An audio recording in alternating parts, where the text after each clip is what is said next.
took me a while to actually come out and feel normal again. And how much ever work is there, work cannot be a distraction. There's, like I said, no shortcuts. The only way out is through. So I took my time. It took the time that it did. I didn't talk about it till I was okay to talk about it. मुझे लोगों की बिल्कुल परवाह नहीं है. तो लोग क्या कहेंगे मुझे, you know, it does make a difference to me, because what people say and what people think will not pay your bills. What people say and what people think will not rule your life. And I remember telling my mom I went for an appointment with a therapist, and she said, "Why? What's wrong with you?" And that's the thing about mental health, you know, in India. If someone goes to a counselor or a therapist or a psychiatrist, people think that they're broken and they need to be fixed or something's wrong with them. They're pagal. They use that word pagal. Judgment actually came from the people who were on the panel. They were not very accepting of me. So that's when if I asked a question, they'd just stare me down and talk about whatever they wanted to talk about, and I'd be left like, you know, do I even exist here? I did feel very disrespected, and I didn't like the way I was. I felt very excluded. When I was cutting my hair, the person who cut my hair said, "Listen, think about it. Don't jump into something like this. What will the industry think?" Because, you know, women with short hair don't get work. I grew up feeling I was not good enough, feeling I could never be good enough. I could never be like my brother. And so if I can't be good enough, I can't be, you know, right in the eyes of my, you know, my parents, then I might as well just be me.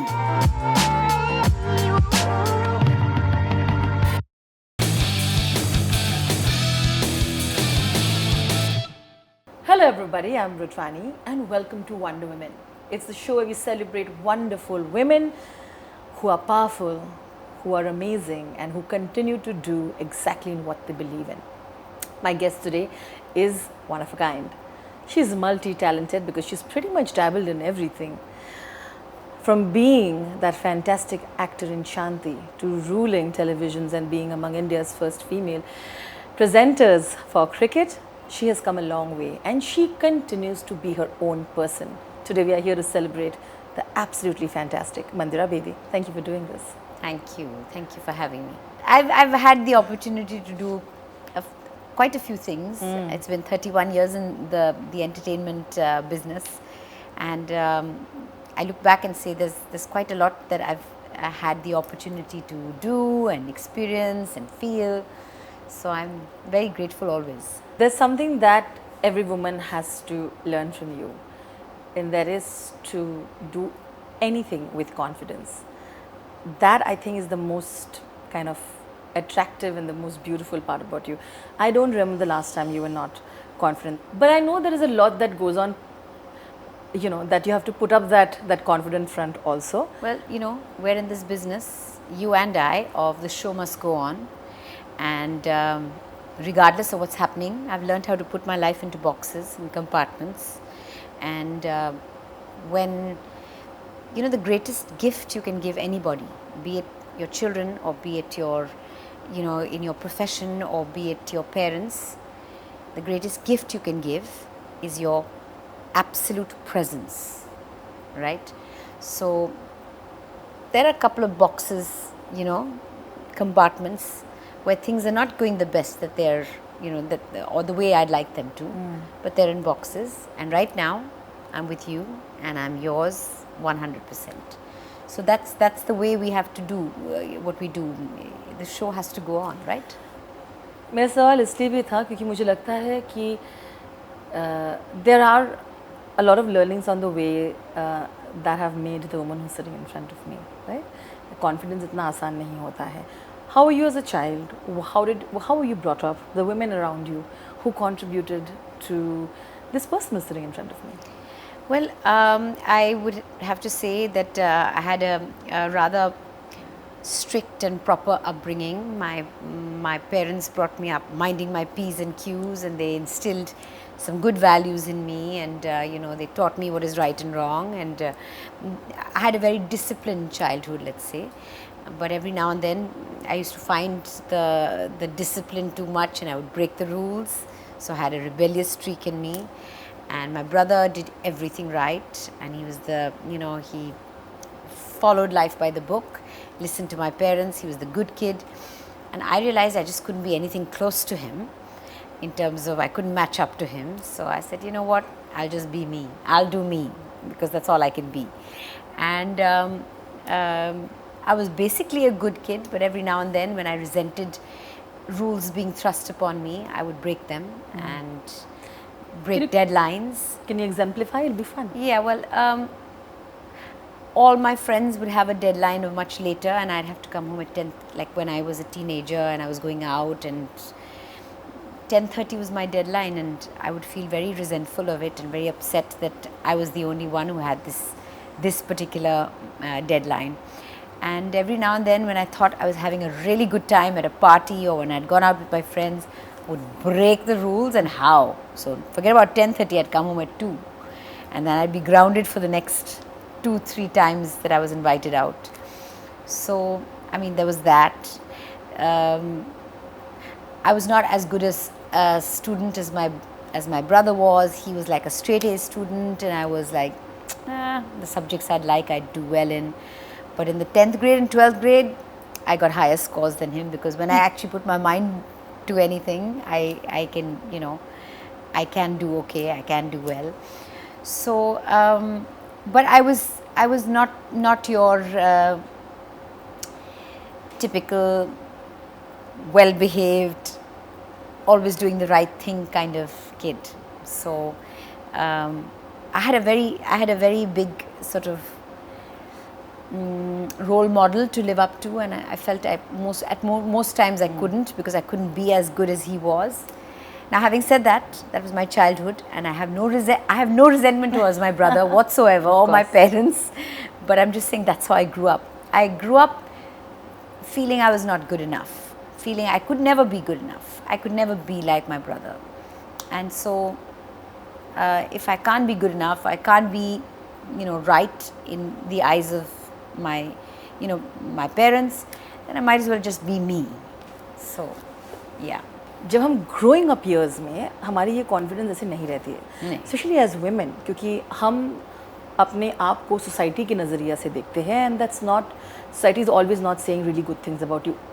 आज हम समझते हैं वो, लेकिन किसी ने आपको आके बोल दिया कि आप अच्छे नहीं दिख रहे हो, आप you're thin, you're fat, कि आप गोरे रंग हैं, आपका ये है वो है, तो हम इसको दिल पे ले लेते हैं. And children are very very sensitive to that. Growing up years में did you have to face those comments in any way, and how did you deal with it? Is the experience, I think, I hope people take away from it. Well, मेरा experience थोड़ा अलग था. I did not really take people's comments to heart as much as what my mom used to say to me. Don't do this, what will people think?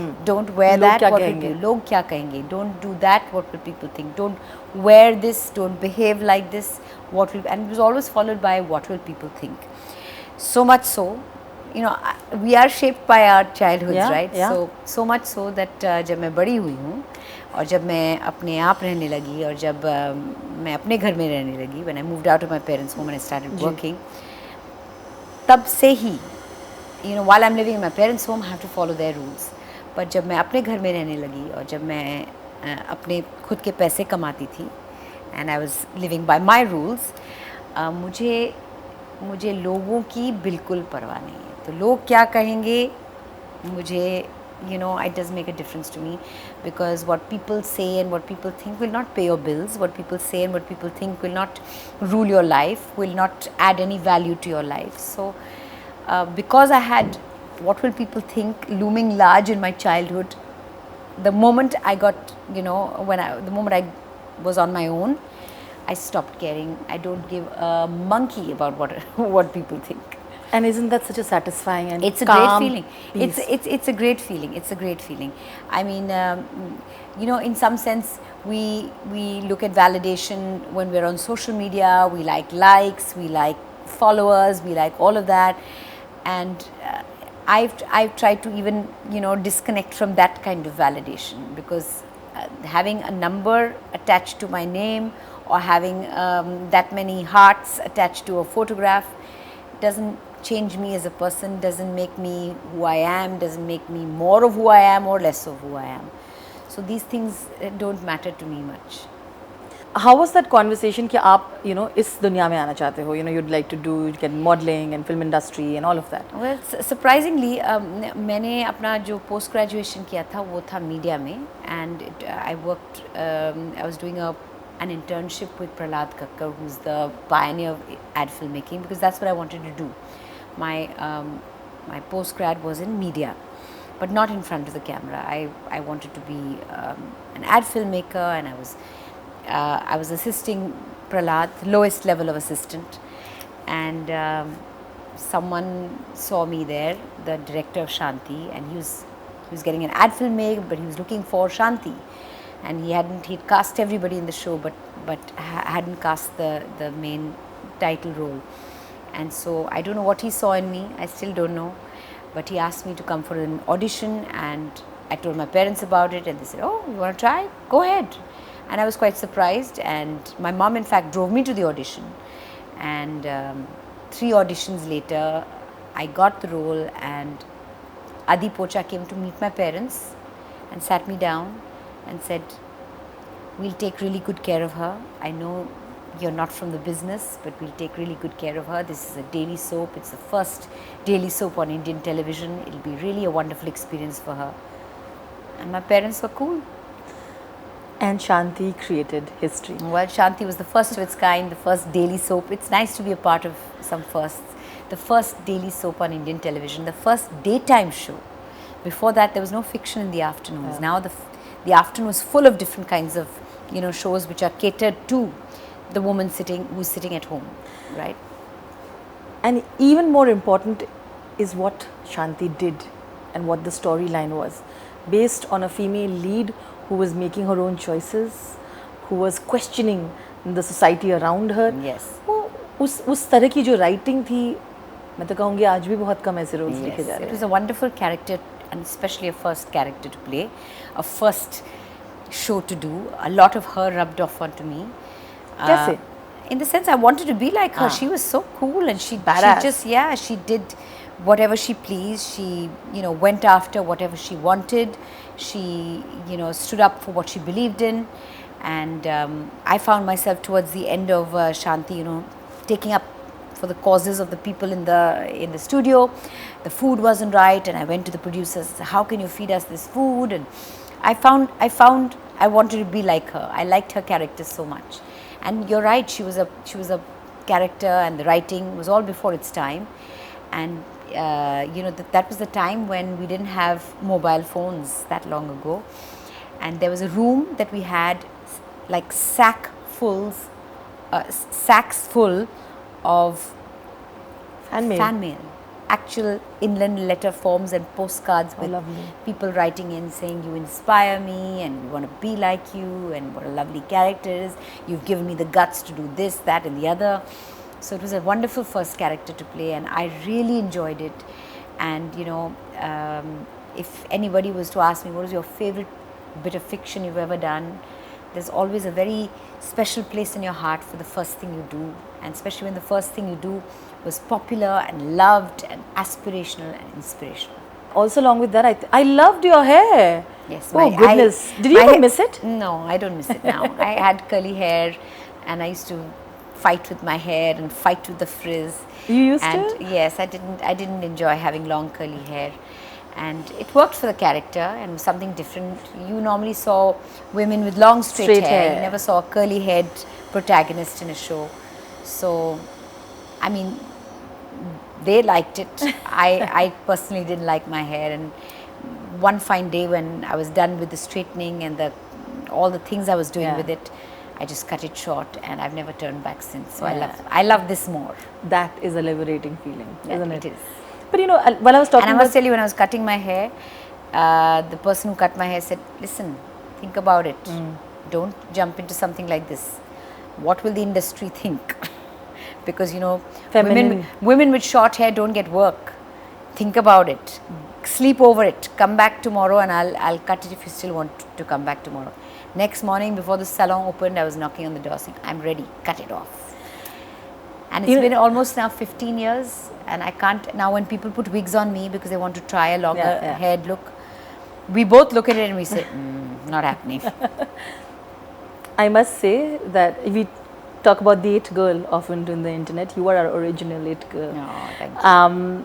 But coming back to Shanti, मुझे पता है कि it ruffled feathers also. I remember कि जिनको क्या होता है जब भी आप ऐसा किरदार करते हो जो सच का साथ देता है, especially if it's a woman breaking that bubble for you, it's not very easy to digest for the world. Do you remember the time when feathers were being ruffled? Well, I think, you know, it was catered for a woman audience, a women, you know, women's. It was a women's time slot. It was 2:30 in the afternoon and 10:30 in the morning. So there were not many men who watched it. So women loved it and they lived their lives vicariously through this character. So what the men thought of it, I don't know, but women really liked it, and women really liked her and liked what she stood for. The agency. And yes, and maybe that's what ruffled the feathers. That's what people didn't. The men were like, "Ek minute." You know, my wife was not thinking like this a little while ago. So, yeah. Which is so interesting. And like you said, there are so many firsts that you were a part of, and like I said in the beginning of this interview, we'll realize how much of a Wonder Woman she is throughout this conversation. Then of course you dabbled with so many other things in film and entertainment, and you got so many ads, and then of course how can we not talk about your very famous DDLJ moment? Yes. That DDLJ was right up top within 6 months of my doing Shanti. It was because it was a popular show. I got a call from the Yash Chopra office, and they wanted to cast me as Preeti, and in fact it was Karan Johar who called me. He was assisting on the film, and yeah, I mean it happened, and it was fun, and it was a small role in a very big film, and of course it feels very nice to be a part of history.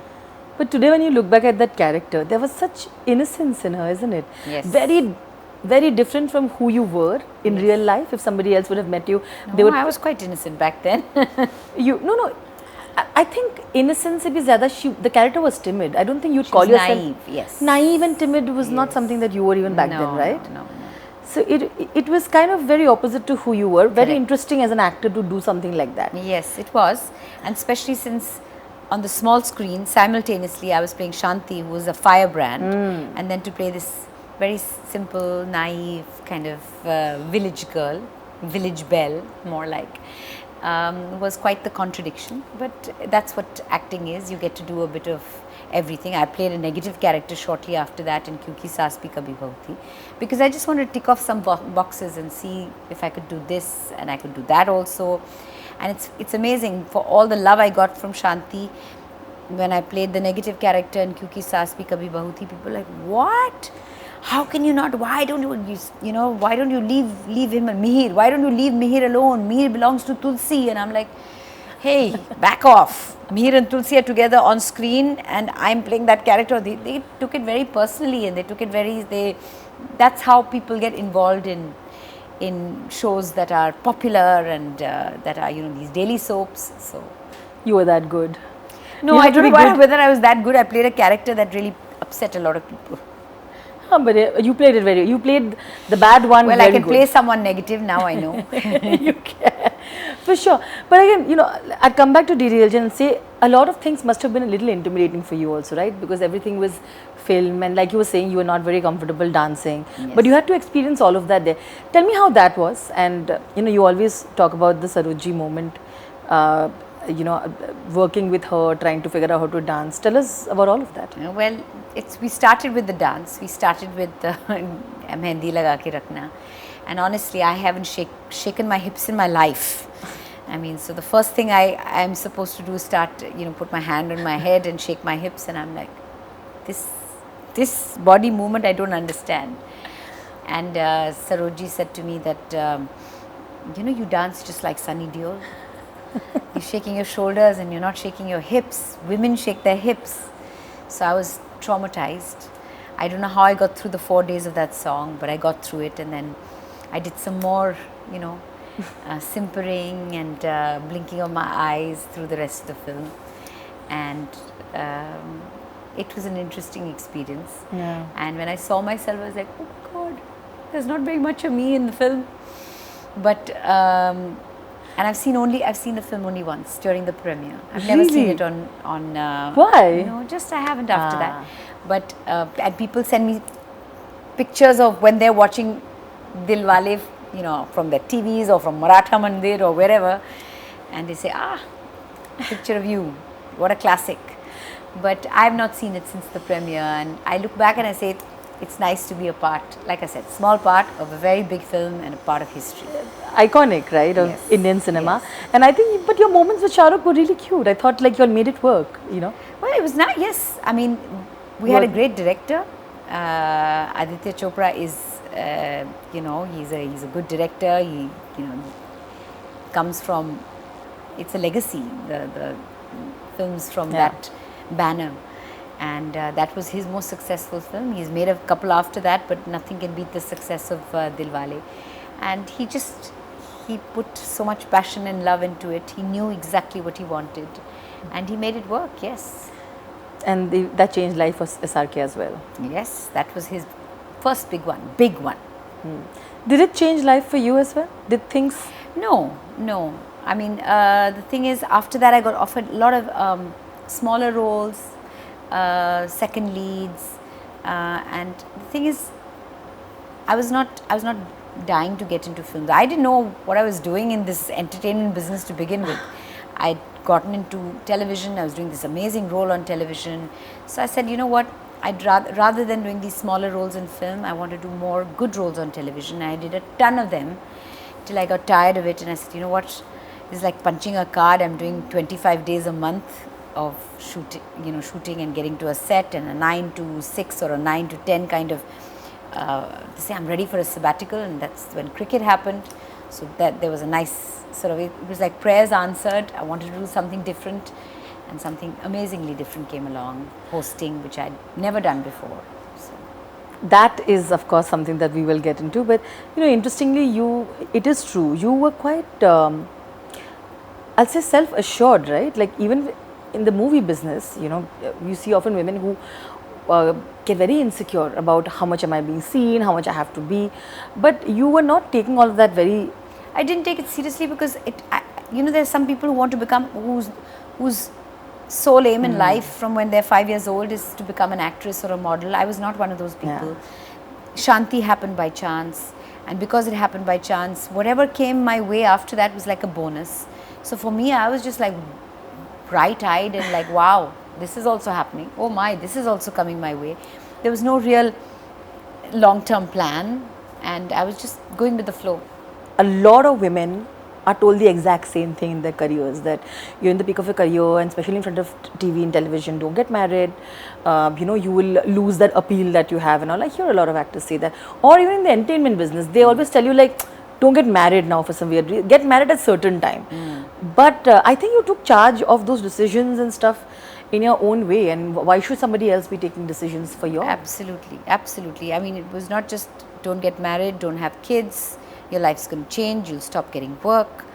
And I got married when I had to get married, I wanted to get married, and I took a little while having kids because I was very busy working, not because I thought it's all going to, well, I'm not sure whether I thought it was all going to end for me, but I took my time. I was doing a lot of cricket, and I had one contract after the other and one tournament after the other, and I was just so caught up in those things that I had my son when I was 12 years into my marriage. But and lots of people like, when are you getting, you know, when are you going to continue your, what is the word they use? When are you going to give us the good news? And when are you going to make your family grow and all the rest of it? But yes, I got married when I had to. I had my son and became a parent when I had to. I didn't want the biological clock to beat me, and I wanted to be a mom. So I've taken decisions when I think they're the right time to take them. And like I said, I don't know, I don't do very well with people telling me what what will people think, or it doesn't look good, or it doesn't look nice, or you shouldn't do this. I just do it when I think I need to do it. I love that. We're cheering for you for that. If only all of us could have that kind of agency, and we would. I think that's, like I said, a lot of learning points from your journey for sure.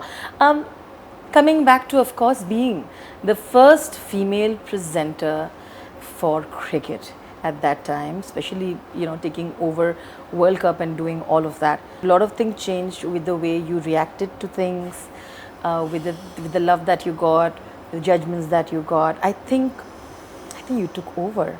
It's so lovely. Whenever we read about that moment, and we used to hear about it, right? Because we could only see that woman who's sitting out there confidently and doing her job when the world is just going crazy. Well, it was hard to begin with, because when you're the first person who does something that is different, you are under a lot of scrutiny.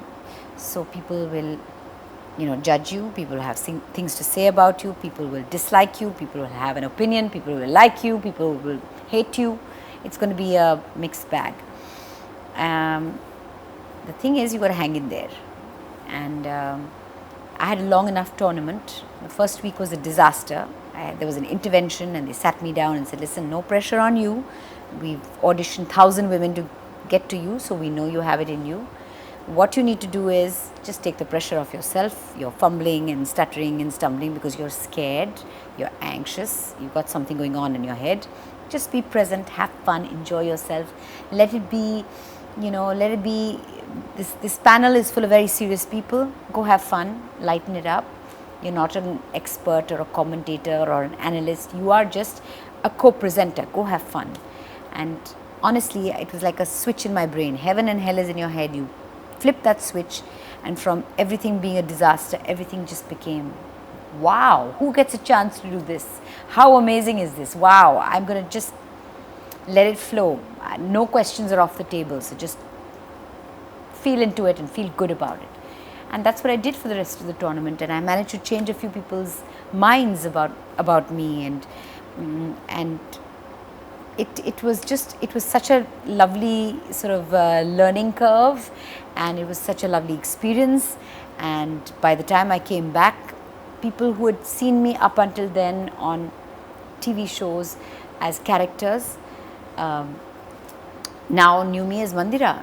They knew me by my name, because when you're a host, when you're an anchor, people know you by your name. And that's what changed. And I remember when I came back, I think for 2 weeks, if not more, I scheduled 4 or 5 interviews every day, because suddenly everybody wanted to know about me and know about me as the person. And it was like non-stop like this, and suddenly people were interested in my life and what I do, and how I live and who I am and all the rest of it. So I came back to a different India. The tournament was in South Africa. I came back to people knowing me. But like throughout this conversation, we'll realize nothing is easy. You had to go through a lot to finally reach and get the love that you had. मुझे याद है कि उस समय भी इतना discussion होता था कि उन्होंने क्या पहना है, and that had become a ridiculous conversation. बहुत सारे comments, sexist comments ऐसे होते हैं जो बहुत subtle होते हैं, but they really kind of play in your head, because they, you feel disrespected. I know you've been through that phase. For the audience who might not know, I think a little bit of that story needs to be told, to how you overcame that phase. All those judgments, and then the judgment actually came from the people who were on the panel. They were not very accepting of me. So that's when if I asked a question, they'd just stare me down and talk about whatever they wanted to talk about, and I'd be left like, do I even exist here? I did feel very disrespected, and I didn't like the way I felt very excluded. And like I said, there was that intervention. Post the intervention, I said, I'm here to stay. They've taken the pressure off me. Nothing's off the table. So I would ask whatever it is I wanted to ask. And it being live television, if they didn't answer, I'd ask it again. So eventually I would get an answer, and eventually they had no choice but to, even if they didn't respect me as a person, they had to show some respect on screen. And eventually they realized she's not going to back off, or she's not going to, she can't be taken lightly or whatever. And soon everybody came on board and accepted me, or gave me what I was looking for. And that's how it slowly changed. And then, when you accept somebody and you bring them on board, then you can all have a good time and have fun. And towards the end of it, it was just so much fun. We were all, we'd have a few laughs. And when you see a panel that's having fun, the audience sitting at home also has fun. But I think the production house that you worked for were being protective towards you, and they actually told you not to go and read social comments. Yes. Is that true? Yes. And it's there was sweet no of them. social media then. There was no social media then at all. Some comments. Not the production house, but the channel that had hired me, they kept me away. They just said, those were the days when you didn't have internet on your phone, so you had to get onto a laptop or a computer to look at what's going on. So they just said, stay away from it for a little while. And only when I found my feet and I was feeling good and comfortable, they said, go ahead, now see whatever. And I saw the stuff that was written about me, but I'd already sort of taken a turn for the better. And so it didn't, it doesn't feel nice to be called a bimbo or an airhead or a dummy, but they said stuff like that about me. But by that time I'd moved on, and I was like, you know what, I'm here and I'm finishing this tournament and I'm having fun. And cricket taught me that it's a very valuable lesson, that whatever it is that you do in life, whether you're in the media or whether you're in an office working, you have a corporate job, wherever you may be, there'll be people who like you and there'll be people who won't like you, won't like your guts, and that's okay. It's better to be the most authentic version of yourself than a people pleaser. So I try to be authentic, and I try to be me, and I try not to have two versions of me, a public persona and a private persona. What you see is what you get, and that's how I've lived my life. I think, Mandira, you handled it all with so much grace. That's what I learned from it. And grace doesn't come easy and can't be taught. So there you are. Thank you. But along with that, of course, certain things that you pointed out still remain the same. Cricket has been, of course, a male-dominated sport. Still is. Still is. And you pointed out, a lot of things that you pointed out during the time is true, that we have to fight harder for the women who are trying to make space remains true now, even then, isn't it? Because you went out and you said don't give up to a lot of women who are trying to come in after you. Tell us about that moment. No, the fact is that now there's a place for a woman in sports telecast, cricket telecast, or any sport telecast. So that's great. Now, hang in there. That's all I can say. Hang in there. It's very easy to give up and pack up and go home. So, actually, I've faced all the brickbats. Now there's an acceptance. They accept women there. So whether you're doing a good job or a bad job or not, there is a space. There is a co-anchor. There is an anchor. There is a space for a woman or women in sports telecast, and that's great. So, what a journey you truly had, right? And I think one of the most important things that you have spoken up about, among a lot of other things, among standing up for your own self and being a woman in male-dominated fields, is also mental health. You have shared your experiences, what you have been through, and it wasn't easy. Starting with the postpartum depression that you went through after your sons. But I think it took a lot of courage for you to open up as well, because a lot of women could relate to that. A lot of them are going through it. And when you came up and started sharing the stories, they found it relatable. How was that moment? And then, of course, that led to your understanding of you dealing with your depression and mental health eventually, and then coming to full circle. Well, actually, I've gone to a therapist way before anybody else has. At a time when nobody had a therapist's number on their phone, I felt something was amiss and I needed to speak to someone. And I had a number on my phone only because I'd interviewed somebody. I'd interviewed this psychologist. and I had her number, and I just reached out to her saying, I'd like to come to you for an appointment.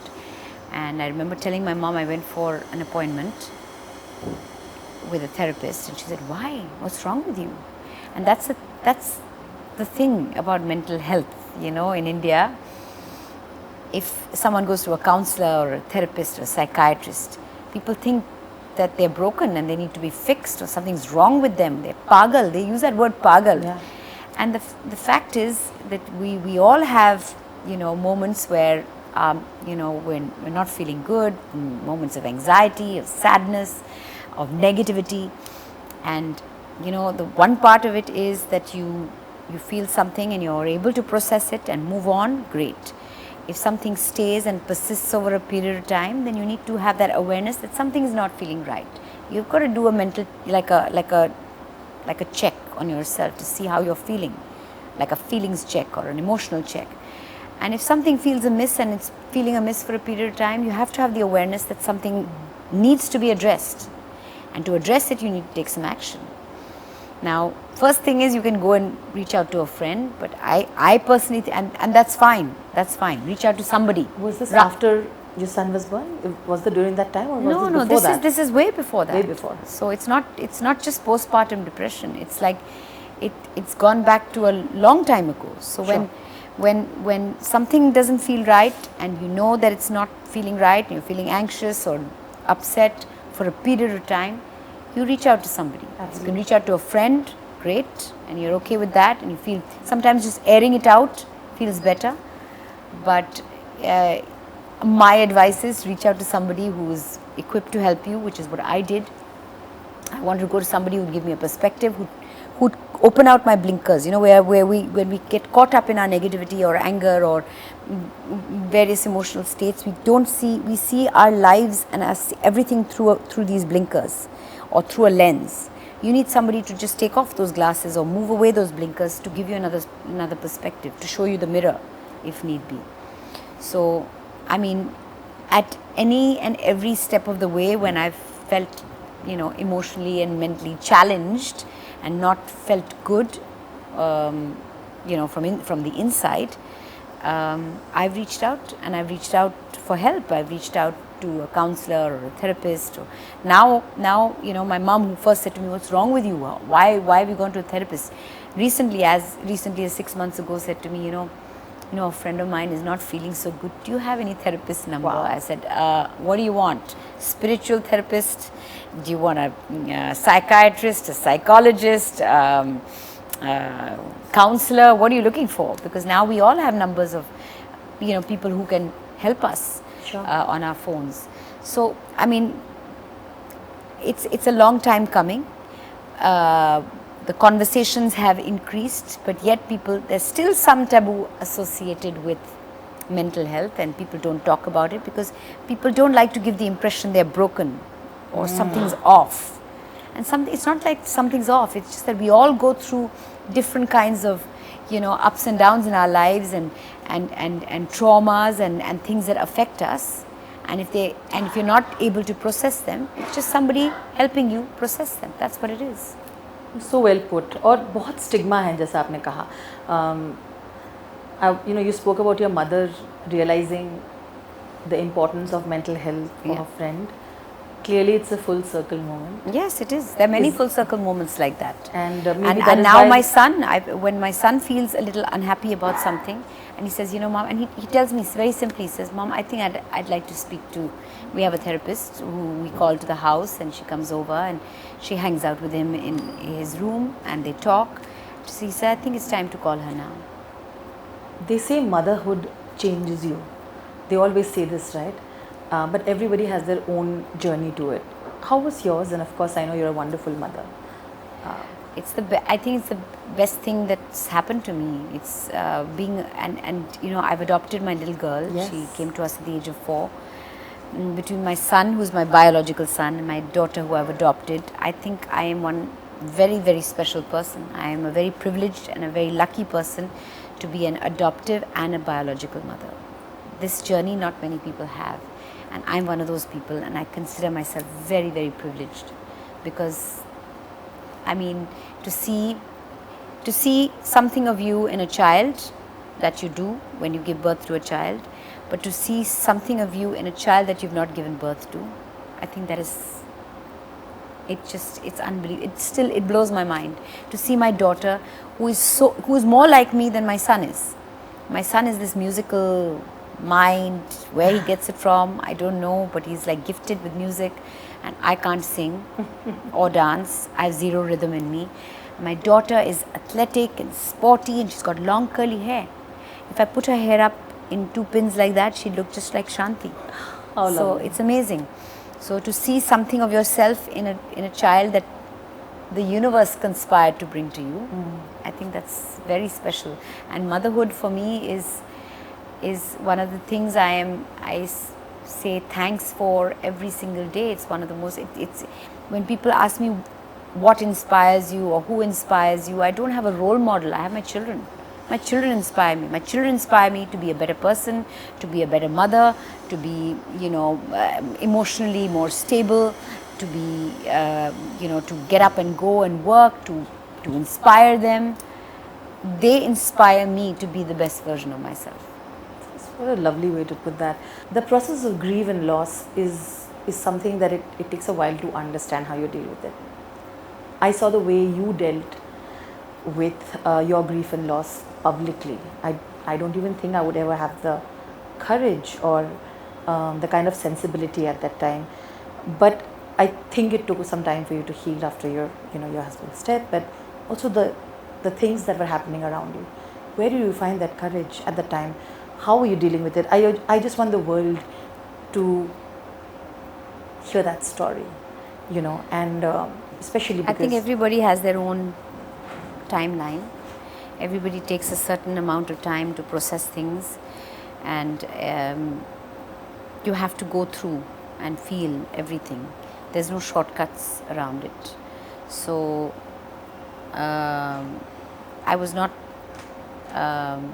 it took me a while to actually come out and feel normal again. And how much ever work is there, work cannot be a distraction. There's, like I said, no shortcuts. The only way out is through. So I took my time. It took the time that it did. I didn't talk about it till I was okay to talk about it. And all I can say is that we all have up, my timeline is different from yours, will be different, and nobody can ever understand what you went through.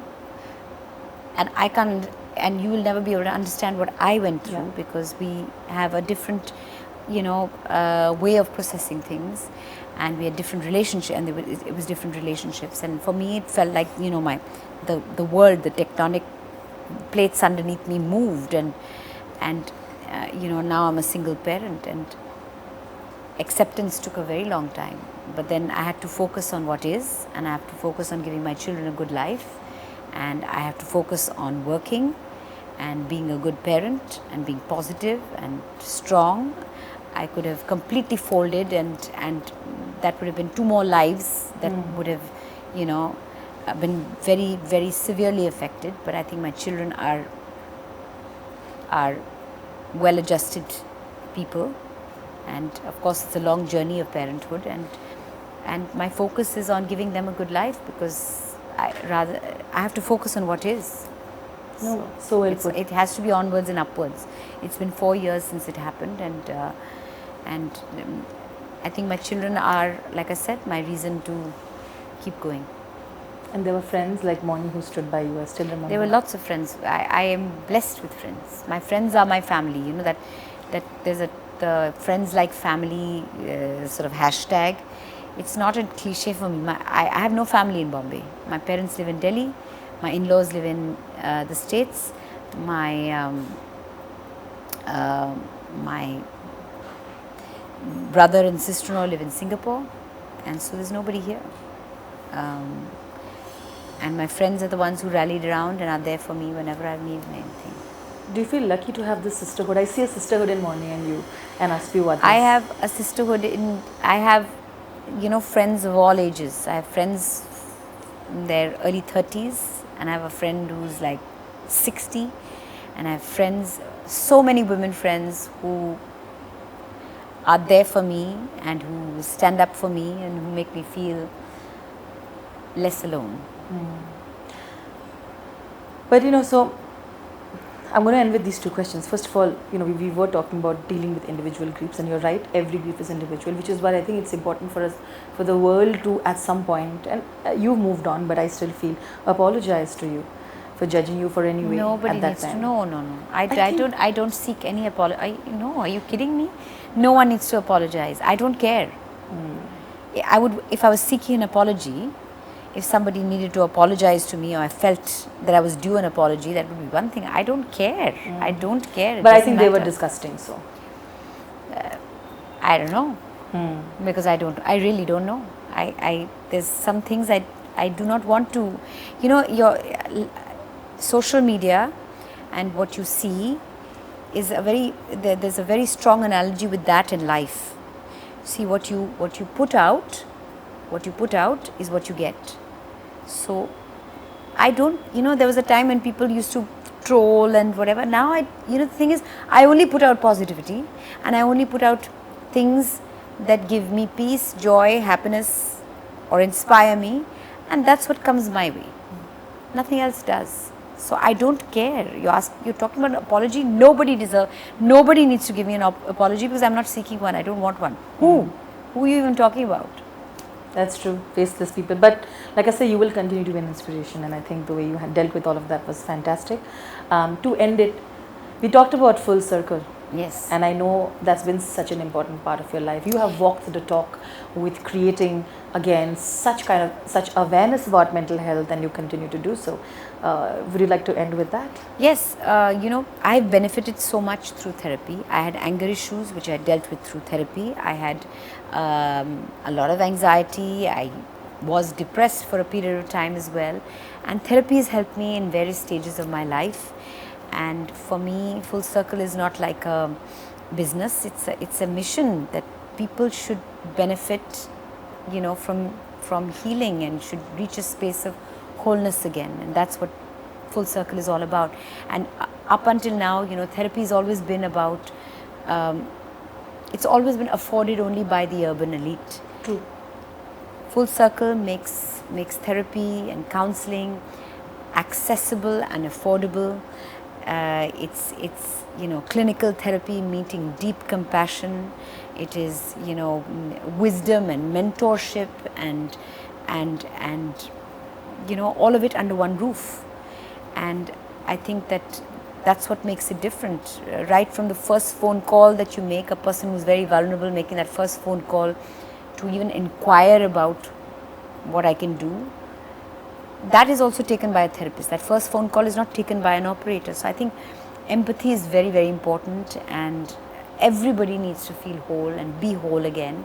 And what Full Circle does is take you on that journey, hold your hand through that journey from healing to wholeness. Thank you so much once again, Mandira. Thank you. You will remain our Wonder Woman for a really long time. Thank you. Thank you once again. Thank you for sharing that lovely story with us, and we're always cheering for you. Thank you.